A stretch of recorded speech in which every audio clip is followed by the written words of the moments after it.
¿cómo están? Muchas gracias por estar una semana más aquí en Poder RI. Como saben, les recuerdo que esto es un espacio para ustedes para entender de la manera más sencilla posible los eventos nacionales e internacionales de mayor relevancia. Y bueno, justo el martes pasado que subimos video, estalló la política nacional mexicana y sucedieron un montón de cosas que tenemos que tratar. Entonces vamos a intentar hablar de cada una de ellas o de las más relevantes. Por supuesto, la renuncia de Carlos Ursúa como secretario de Hacienda en la República Mexicana.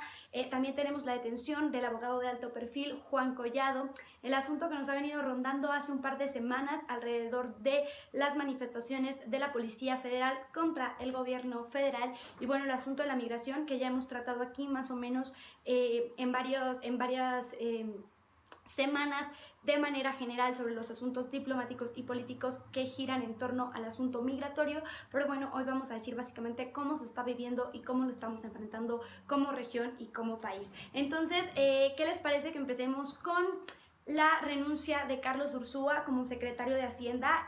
Precisamente el martes pasado, que estaba yo cargando el video de la semana pasada alrededor del valor de la ciudadanía y del poder ciudadano, pues empezó a estallar de información el país, ¿no? La televisión, los medios masivos clásicos, las redes sociales, alrededor de la renuncia de Carlos Ursúa, precisamente cómo se dio a conocer por una carta pública a través de Twitter. ¿Por qué esto hace tanta resonancia? Bueno, pues primero porque hay que entender que Carlos Ursúa era el secretario de Hacienda, y que el secretario de Hacienda en un país lleva el control del dinero público y de las inversiones de todos nosotros, de todo lo que aportamos, como bien explicamos la semana pasada. Por eso es tan crítico que un secretario de Hacienda renuncie de esta manera. Un país sin secretario de Hacienda pues se puede ir a pique muy pronto. De hecho, ese era uno de los grandes miedos que teníamos en el país en ese momento, que era, bueno, cómo va a afectar al valor del peso. Ya por ahí reportó Julio Astillero que, bueno, el peso cayó alrededor de los 20 centavos. Cayó alrededor de 20 centavos y bueno, como en un día o dos se recuperó, entonces digamos que el golpe económico se pudo frenar. Pero bueno, para empezar era un miedo importante. Inmediatamente el presidente Andrés Manuel nombra un nuevo secretario de Hacienda y bueno, por ahí el peso empieza a recuperarse, los mercados se estabilizan y al parecer el golpe económico no fue tan duro. Les digo, ya estamos recuperados en cuanto a ese hecho. Sin embargo, bueno, ¿por qué la renuncia de Carlos Ursúa resulta tan importante? Y ahí nos vamos al terreno político y ya no tanto al terreno económico. La manera en la que se dio a conocer, les repito, por una carta pública a través de Twitter.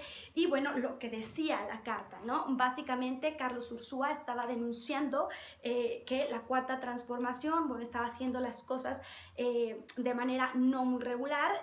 Acusó de tener funcionarios incompetentes. Él lo mencionó como sin el conocimiento apropiado de la hacienda pública a su cargo, personas con las que era difícil trabajar. Incluso mencionó conflicto de interés en la Cuarta Transformación, lo que es sumamente delicado por esta bandera anticorrupción del gobierno federal actual en México. Pero además, y lo más grave probablemente, bueno, igual que el asunto de conflicto de interés, pero también sumamente grave, el hecho de decir que el gobierno federal actualmente estaba tomando decisiones económicas sin el suficiente sustento y que por eso él decidía retirarse. Esto es súper grave porque básicamente está diciendo el exsecretario que en México se están tomando decisiones económicas de manera improvisada, algo de lo que sí se ha acusado insistentemente a la Cuarta Transformación desde el primer momento, incluso desde la campaña, y de corrupción, de conflicto de interés dentro. Si bien la Cuarta Transformación no ha tenido muchos señalamientos de corrupción o de conflicto de interés, sí los ha tenido en relación a las acusaciones permanentes de que se está actuando un poco a capricho del presidente y sin mucha base y mucha solidez, que es básicamente lo que parece ser confirma Carlos Ursúa al momento de su renuncia. Les repito, en cuanto a hechos, ¿qué les puedo decir? El peso cayó alrededor de los 20 centavos, se recuperó y digamos que el golpe económico ahí está estable, no pasó, digamos, a mayores en ese sentido. Pero en cuanto al asunto político, pues bueno, esto evidentemente hizo mucho eco. Tenemos, digamos, dos enfoques de análisis. El primero, bueno, los detractores de la Cuarta Transformación, la oposición, que ha dicho que esto no es más que pues una demostración de que hay inconformidades dentro de la Cuarta Transformación, incluso dentro de los mismos participantes en esta, lo que es evidentemente cierto, es decir, que el secretario de Hacienda renuncie a los 6 meses de un gobierno. Evidentemente hay un foco de que hay inconvenientes y que hay, digamos, puntos de vista contrarios en la Cuarta Transformación. Entonces, bueno, lo que han dicho, les digo, los detractores de este proyecto político es que básicamente eso hace sonar las alarmas, que efectivamente se están tomando decisiones improvisadas, que efectivamente se están tomando decisiones desde el autoritarismo y que, bueno, tenemos que tener mucho miedo sobre lo que le puede pasar económicamente a este país.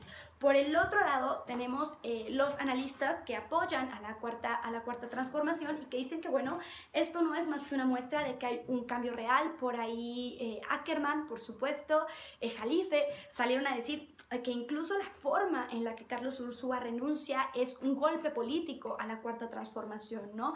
Por Twitter, de manera pública, acusando de inconsistencias dentro del proyecto político económico actual. Y entonces, de alguna manera, lo que han dicho estas personas que están como súper a favor del proyecto político y económico actual es que esto es un golpe directo para, digamos, restar legitimidad y empezar a buscar personas que se, digamos, desilusionen de este proyecto político, que no es más que un intento de golpe a un proceso de cambio que tenía que ser así, un proceso de cambio.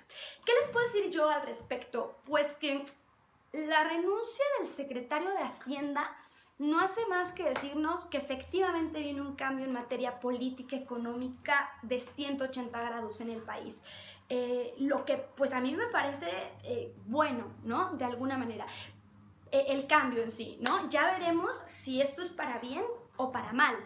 Lo que es cierto es que esto es una muestra de que el cambio se está dando. Por ahí Andrés Manuel, el presidente, lo que declaró fue que no se puede poner vino nuevo en botellas viejas, entonces que evidentemente esto sí es un cambio en materia económica de 180 grados y que se va a seguir dando.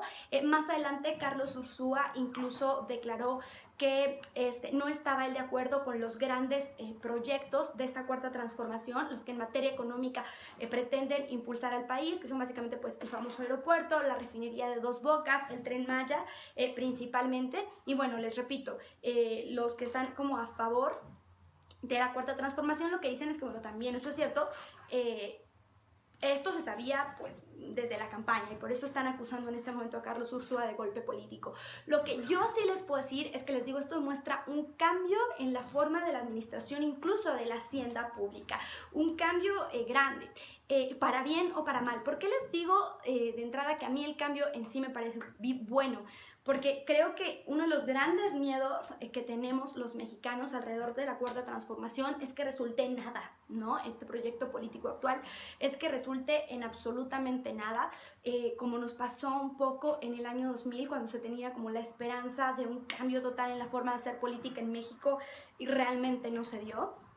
Entonces, bueno, de alguna manera el hecho de que todo quedara igual es algo que nos da mucho miedo, que hayamos tenido otra vez esperanza, digámoslo así, y que nos hayamos quedado como en las mismas. Pero, pues, otro de los grandes miedos, y por eso les digo esto para bien o para mal, te muestra un cambio, es que las cosas se hagan efectivamente, como ha venido diciendo la oposición, de manera improvisada, por un asunto caprichoso, etcétera, etcétera. Entonces, por supuesto que la renuncia a Carlos Ursúa en esos términos lo que hace también es ahí generar de alguna manera un miedo entre un grupo importante de la población mexicana de, bueno, ¿qué se está haciendo con nuestros recursos? El nuevo secretario, a pesar de los memes que ya vieron por ahí, ya se debe declarar que no ve en este momento una recesión económica pronto para México.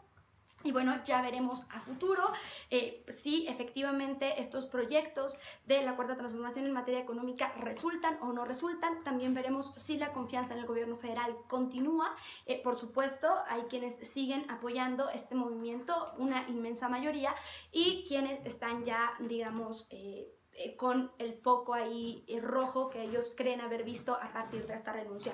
Lo único que yo les puedo decir al respecto, mi análisis en este sentido, es que viene un cambio, es que esto parece ser un cambio de verdad en la forma en la que se organizan las finanzas en México, y bueno, esto ya veremos si va para bien o para mal, si la confianza en el gobierno permanece, si en 3 años se da o no se da la revocación de mandato y permanece la confianza en este proyecto, y a la larga ver si este proyecto cumple o no cumple lo que prometía. Les digo, hay como dos visiones de este hecho. Lo cierto y lo que les puedo decir que es cierto es que el peso se recuperó, que el golpe económico por ahí se alcanzó a detener y que bueno, esto demuestra un cambio en la manera de administrar el dinero público en este país. Teníamos que mencionarlo porque evidentemente fue lo que prendió todas las alarmas el martes pasado, pero además tenemos la detención del abogado de alto perfil Juan Collado. Básicamente, ¿qué pasó? Igual el martes pasado fue detenido Juan Collado en un restaurante en México, en la Ciudad de México, por una denuncia proveniente de aquí, del estado de Querétaro, alrededor del uso de recursos recursos financieros de procedencia ilícita y el encubrimiento de lo que dice el denunciante son los verdaderos dueños de la Caja Libertad, una institución en la que en este momento se está acusando de lo que llamamos coloquialmente lavado de dinero. Y algunos de los representantes de Juan Collado, los nombres de algunos de los representados de Juan Collado están saliendo ahí a la luz. Como saben, es un abogado de alto perfil, abogado de expresidentes como Carlos Salinas y Enrique Peña Nieto, dos de los nombres que han salido en esta investigación. De lo que se le acusa básicamente es de estar usando recursos de procedencia ilícita, les digo coloquialmente llamado lavado de dinero, y de ocultar quiénes son los verdaderos dueños de esta financiera que está siendo acusada de estas actividades ilegales. Y bueno, los nombres que han salido a relucir ahí son el expresidente Carlos Salinas, el expresidente Enrique Peña Nieto, el gobernador de Querétaro, Francisco Domínguez, y el líder de la bancada panista del Senado, Mauricio Curi. Pancho Domínguez y Mauricio Curi salieron a declarar, se deslindan completamente, han dicho que esto es falso. Pancho ha declarado que esto es un golpe político a su carrera y a su trayectoria, y que bueno, estarán para dar la cara en el proceso y para, digamos, salir ilesos de todo esto. ¿Qué es lo cierto? Lo cierto es que hay un detenido, uno solo, en este momento es Juan Collado. Estos nombres que han estado saliendo en la investigación evidentemente levantaron las alarmas en todo el país, pero en este momento hay un detenido, el detenido es Juan Collado, un abogado, les repito, de alto perfil, y en este momento lo que va a empezar a darse es una investigación seria alrededor de los recursos que manejaba, alrededor primero de esta financiera Caja Libertad, y bueno, muy probablemente esto los llevará a otros casos y otros representados de Juan Collado. ¿Por qué es tan importante? Por el personaje que es, por lo importante que es este personaje para la escena política de nuestro país. Es sumamente grave porque Juan Collado es el abogado de las grandes élites mexicanas, de estos grupos que manejan los hilos del porvenir de México en materia económica y en materia política. Y pues como este gobierno, el que ha sido denominado la Cuarta Transformación, ha venido denunciando en 12 años de campaña la existencia de una mafia del poder y la existencia de grupos de poder que incluso perpetúan la pobreza en este país para beneficio propio, pues por eso es tan significativo la detención de uno de los abogados de este grupo, y que empiecen a salir nombres de personajes de la política tan importantes como los que les acabo de mencionar. Por ahí los análisis, por cierto, les dejé en mis redes sociales una mesa de debate entre periodistas de investigación, precisamente en el programa de Julio Astillero, está ahí en Facebook por si lo quieren revisar, alrededor precisamente de la detención de Juan Collado. Pero bueno, básicamente lo que el análisis nos dice aquí es que este gobierno solamente había dado un mensaje a esas élites, un mensaje contundente que fue precisamente la cancelación del famoso aeropuerto, y bueno, de hecho muy criticada por si tenía beneficios o perjuicios económicos en materia económica para el país. Lo cierto es que fue, y yo se los dije a mis estudiantes desde el primer momento, eso era un mensaje político a una élite político-empresarial en este país, la cancelación de ese aeropuerto. Y el único golpe contundente que hemos visto contra la corrupción en esta administración, el único que se ha podido ver, digamos, de manera grande, de manera representativa para el país es la lucha contra el huachicol, que empezó este enero pasado y que tampoco ha soltado los suficientes nombres como los mexicanos esperaríamos, ¿no? Porque pues esperaríamos ya ver quiénes eran los responsables, qué nombres empezaban a salir, si los detenían o no los detenían, quiénes eran los responsables de este gran negocio, porque el mismo presidente Andrés Manuel López Obrador declaró que no era el problema este pequeño huachicolero que iba con su garrafa y robaba del ducto, que el asunto era un asunto pues, a altos niveles de corrupción en el país. Entonces, bueno, nos quedamos todavía en espera de los nombres. La investigación al parecer continúa y la detención de Juan Collado parece ser el segundo golpe en ese sentido. El segundo golpe intenso y fuerte contra la corrupción en este país, y parece ser que es también pues, un mensaje político a este grupo de élite que ha venido, les repito, manejando los hilos de la conducción de este país desde hace ya muchos años. Entonces, bueno, pues esperemos que esta detención, que les repito, quiero ser muy clara con esto, hay un solo detenido, un solo acusado, los nombres en la investigación han empezado a salir, hasta el momento no hay, digamos, acusación formal contra estos personajes políticos, pero lo que sí podemos esperar es una investigación seria. Eso es lo que creo que estamos esperando todos los mexicanos, que esta sea una investigación seria, formal, alrededor de estas élites de los grupos que están utilizando dinero de procedencia ilícita, lo que sabemos que sí sucede en México, el lavado de dinero, lo que sabemos que sí sucede en México, y el robo de recursos públicos, lo que también sabemos que sí sucede en México. Entonces, bueno, pareciera esta una esperanza de investigación, de ver quiénes son estos grupos, y esperemos que esta sea una investigación seria, responsable, que dé efectivamente con los responsables y que nos permita seguir jalando del hilo para ver quiénes están involucrados efectivamente en algún tipo de red de corrupción de la que se está acusando en este momento y en este sentido. Entonces, bueno, pues esperemos que esto sea efectivamente una acción que dé resultados, porque si bien el gobierno federal se le ha aplaudido, el nuevo gobierno federal, la denominada Cuarta Transformación, se le ha aplaudido este discurso anticorrupción y el hecho de que al menos el presidente dé confianza y que los mexicanos confíen en él, y que una gran mayoría de mexicanos crean en que es un hombre verdaderamente honesto, y que se está intentando, digamos, eliminar el discurso de la corrupción avalada en el gobierno federal y en todos los órdenes. Sí es cierto que hay que aplaudir eso. Lo cierto también es que no ha habido golpes contundentes contra los responsables y contra quienes han estado manejando, digamos, estas redes de corrupción, lo que definitivamente también tiene que darse en la Cuarta Transformación para que sea efectiva. Si queremos un cambio en la manera de hacer política en este país, tendrían que empezar a caer los responsables, ¿no? Porque como siempre les digo, a las cosas por su nombre, y el ladrón es ladrón, se ha robado unas galletas o miles de millones de dólares de dinero público, o haya utilizado dinero ilícito, ¿no? El ladrón es ladrón, el delincuente es delincuente, y pues a mí sí me parece, como creo que la gran mayoría de los mexicanos, que nos merecemos encontrar a los responsables. Entonces eso es uno de los grandes retos de la Cuarta Transformación, no solo señalar la corrupción, no solo eliminar el discurso de la corrupción, sino empezar a encontrar a los responsables, y así como se elevó ya la corrupción, se está buscando que sea delito grave, y que entendamos como delito grave la corrupción, pues que se encuentre a los responsables. Esperemos que esta investigación sea lo suficientemente seria para que no los empiece a dar. Y hablando de los retos de la Cuarta Transformación, ya para ir cerrando los temas de la semana pasada, vamos a tocar un tema que nos ha venido como sonando hace un par de semanas, que es la manifestación de la Policía Federal. ¿Qué pasó? Y vamos a hablar entonces de otro de los retos de la Cuarta Transformación en este sentido. Pues básicamente la Policía Federal empezó a manifestarse contra el gobierno de Andrés Manuel López Obrador por sus derechos laborales y porque estaban en contra de pasarse a la Guardia Nacional. En ese momento el presidente declaró, incluso hizo un video que lanzó por redes sociales, que no le preocupaba esta manifestación, que los derechos laborales de las policías no estaban siendo violentados, y que el asunto del cambio de la Guardia Nacional era voluntario y era quienes quisieran, digamos, hacer el proceso para este cambio.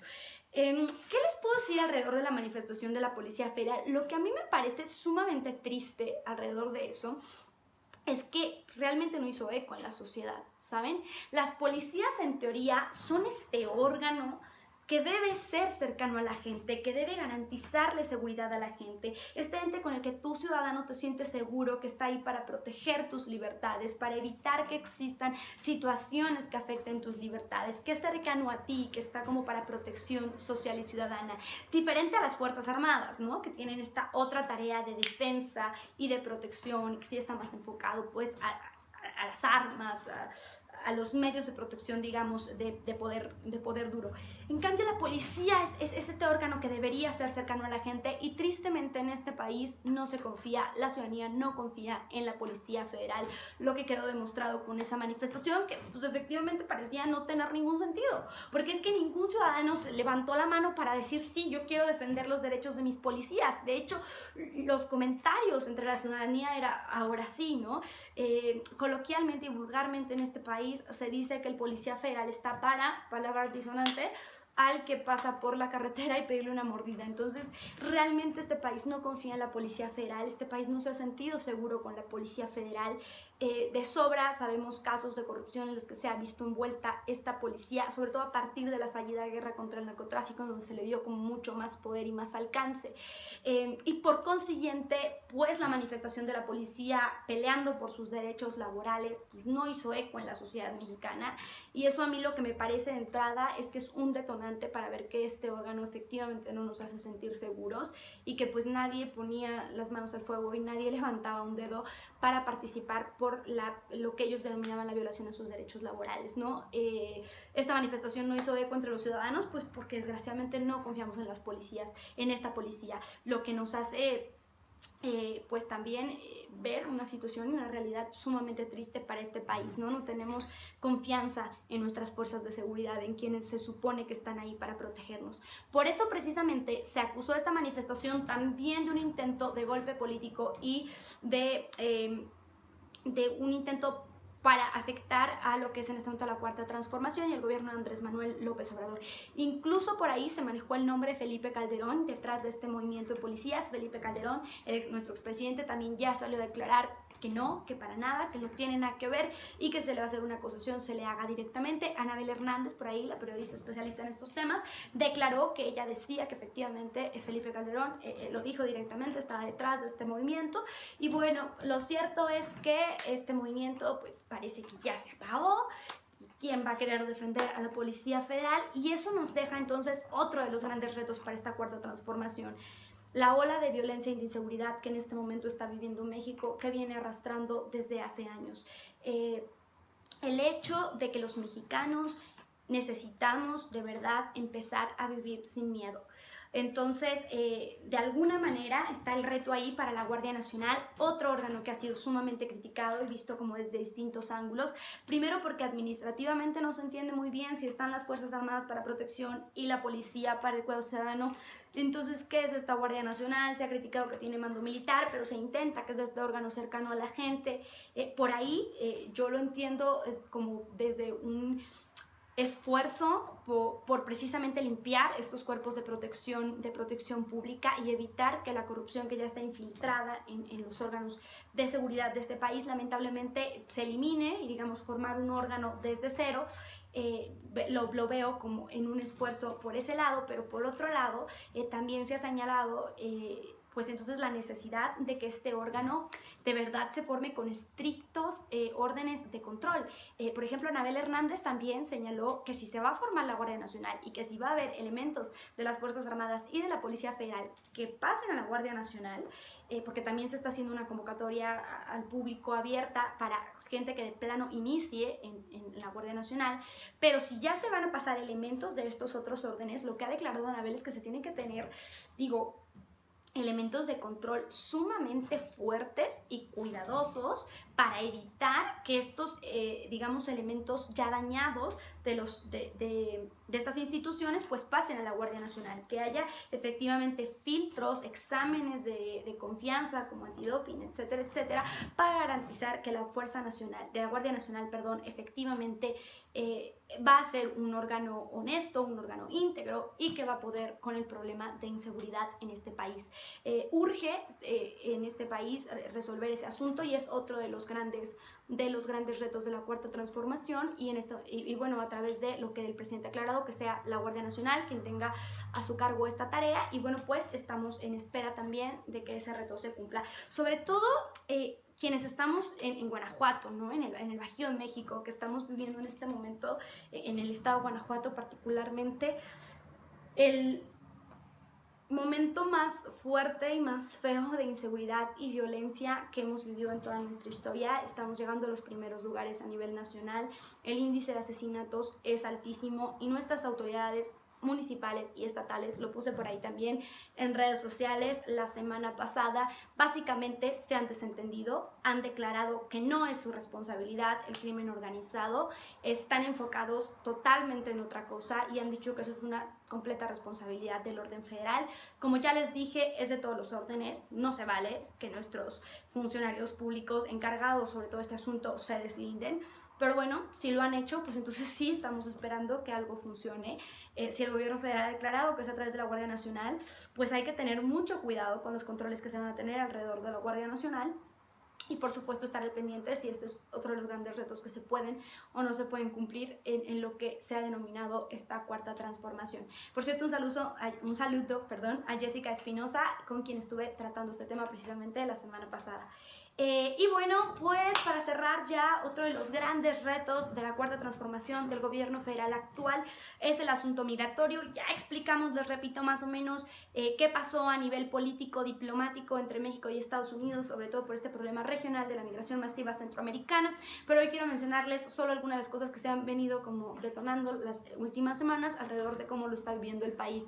El país definitivamente está sobrepasando su capacidad. La migración masiva centroamericana en México no ha podido, digamos, atenderse de la mejor manera posible. Estos centros que el gobierno se ha empeñado en no llamarles de detención, pero esos centros donde los migrantes están siendo, digamos, atendidos, están sobrepoblados. Eso hace que no tengamos los recursos suficientes para atenderlos y para garantizar los derechos humanos de todos los migrantes. En México no es delito y no tiene por qué ser delito migrar. Entonces, de alguna manera ya empezó a existir esta denuncia ciudadana hacia el gobierno. No hay hasta este momento una declaración del gobierno, un asunto diplomático que haya estallado, nada, pero sí ya hay una denuncia ciudadana alrededor de cómo se está viviendo en estos centros y cómo se está viviendo la situación, y con el miedo total de que sigamos o permitamos la violación de los derechos humanos de estos migrantes. Entonces eso ha surgido ahí las últimas semanas, esperemos a ver cómo se va resolviendo.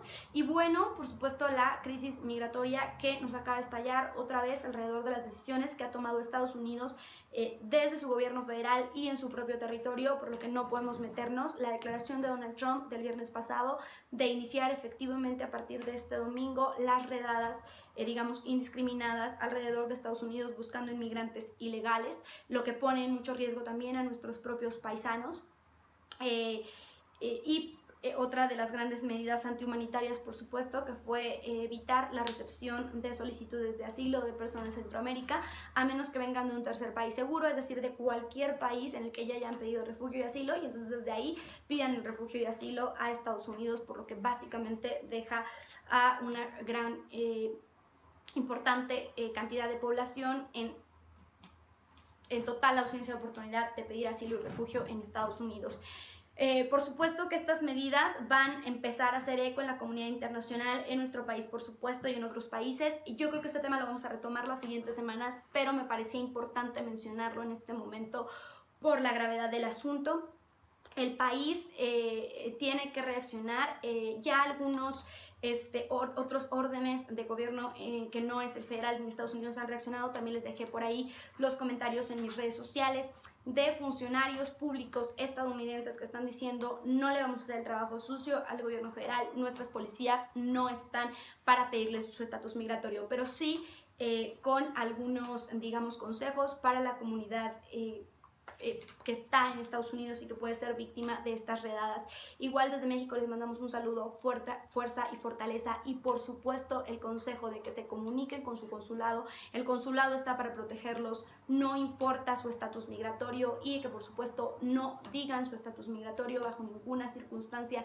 De verdad estén en contacto con sus consulados, con las medidas de seguridad que les proponen, con las medidas de seguridad que les proponen los otros órganos de gobierno, también propiamente estadounidenses, que de alguna manera están evitando hacerle trabajo sucio a Donald Trump en una campaña que parece más política electoral que de seguridad, y en medidas antihumanitarias que definitivamente afectan este problema migratorio que está viviendo la región y que no ayudan en nada. También las próximas semanas vamos a tener que ir resolviendo cómo vemos la migración centroamericana y cómo la resolvemos como región. Por ahí, les repito, ya pues México tiene el Pacto Integral de Desarrollo con la región de Centroamérica, por eso es una solución, digamos, económica. Vamos a ver también si da resultados, pero también tenemos que empezar a pensar en una solución política integral, porque muchos de los migrantes que están saliendo de Centroamérica están saliendo no únicamente por el asunto económico, sino también huyendo de la violencia y de la inseguridad. Entonces, otro de los grandes retos que tenemos como país y ahora sí como región. A nuestros paisanos, fuerza y fortaleza. Recuerden que no tienen por qué revelar su estatus migratorio, por favor, y manténganse en comunicación con su consulado a través de redes sociales, a través del teléfono, lo que sea, para que les digan alguna manera de evitar el peligro en estas redadas sobre las que no podemos hacer absolutamente nada, desgraciadamente, porque es una decisión federal de un gobierno que pues tiene soberanía. Entonces les decía, este doble filo de la soberanía todo el tiempo. Muchas gracias por acompañarnos esta semana. Recuerden que esto es un espacio para ustedes. Si quieren que ahonden en alguno de los temas en específico, lo que pasa es que los tenía que mencionar todos porque fue una bomba política para nuestro país la semana pasada, pero si quieren que digamos, ahonden en alguno de estos temas, por favor pónganmelo en los comentarios. Si quieren saber sobre algo en particular, díganmelo también. Y bueno, este último tema de la migración seguramente lo vamos a retomar, solo me parecía muy importante mencionarlo en este momento por la gravedad del asunto y por lo importante que es que nuestros paisanos estén alerta. Muchas gracias y nos vemos la próxima semana. Les dejo por supuesto también mis redes sociales por si quieren seguirme, ver más información al respecto, etcétera, etcétera. Muchas gracias por estar con nosotros, nos vemos después.